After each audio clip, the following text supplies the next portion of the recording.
Members, the House is resumed.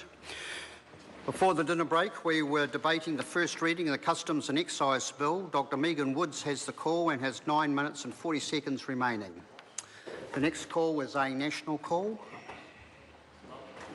Call Todd Muller.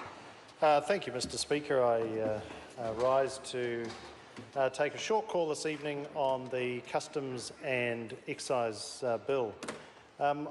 Mr Speaker, I have noticed that we have a good trend in this government at looking at legislation that has been in place for a number of years, and in this case I'm obviously talking about the Customs and Excise Act, and looking at opportunities for improvement. We've done this in a number of older acts across a raft of areas of government, and now of course we are turning our minds to Customs and Excise. And clearly, when you are looking at a piece of legislation that has been in for, in this case, over 20 years, there's always opportunity for improvement, and the bill that we have in front of us to reflect on tonight reflects determination to make it a modern framework, and we have spent quite a bit of time, Mr Speaker, out with the various stakeholders to get their feedback to ensure that what we have put in front of the House this evening for initial reflection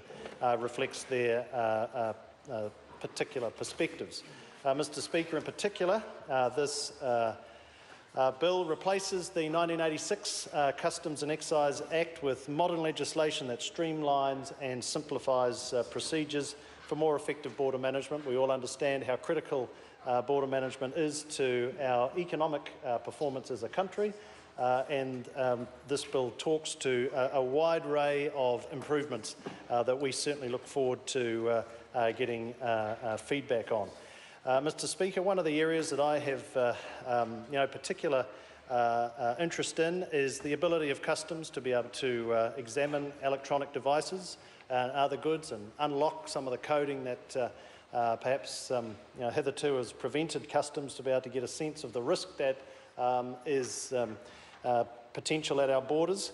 And as always, you've got to reflect on that balance between personal freedom and the protection of the New Zealand border, which is in all of our interests. I think we've landed this in a particularly good spot, Mr Speaker, but I'm sure through the Select Committee process we are going to get, I think, quite a lot of feedback with respect to that. Mr Speaker, I think this is a good advance on the Historic Act.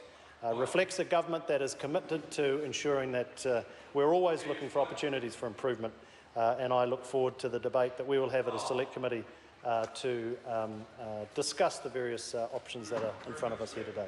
Thank you, sir.